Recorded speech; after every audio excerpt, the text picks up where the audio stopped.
Reading is an art, and that art has largely been lost. Not just lost in higher education, but lost more broadly from our culture, at least in the West. And that's a tragedy, because reading offers things that no other route can allow. It's not a route of seeing something visually, be it a film or some act of drama.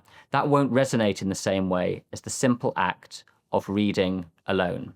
It's a slow process, it's an immersive process, and it's a transformative one.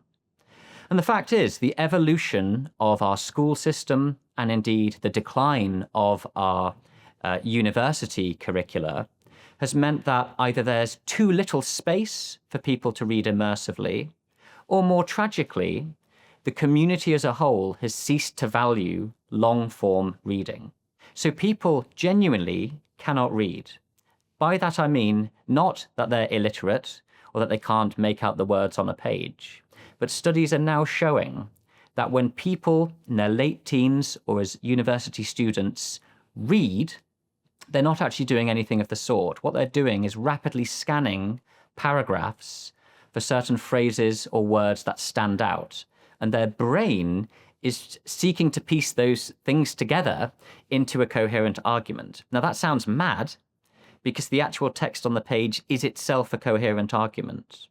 But taking sentence by sentence and reading, not knowing quite where a page or an argument is going to end, has become a rare thing to do.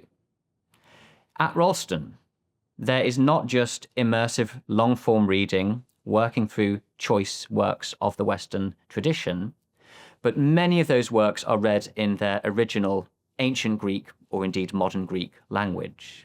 And that's a slower process, to be sure, and it's a much harder process.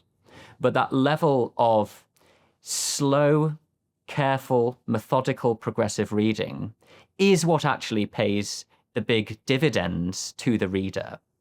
So the beauty of the Ralston curriculum as it stands is that, as well as being broad, it allows for the depth and the slow pace in the original language for reading to emerge again as the necessary art it should be, not just for every humanities scholar, but for every human.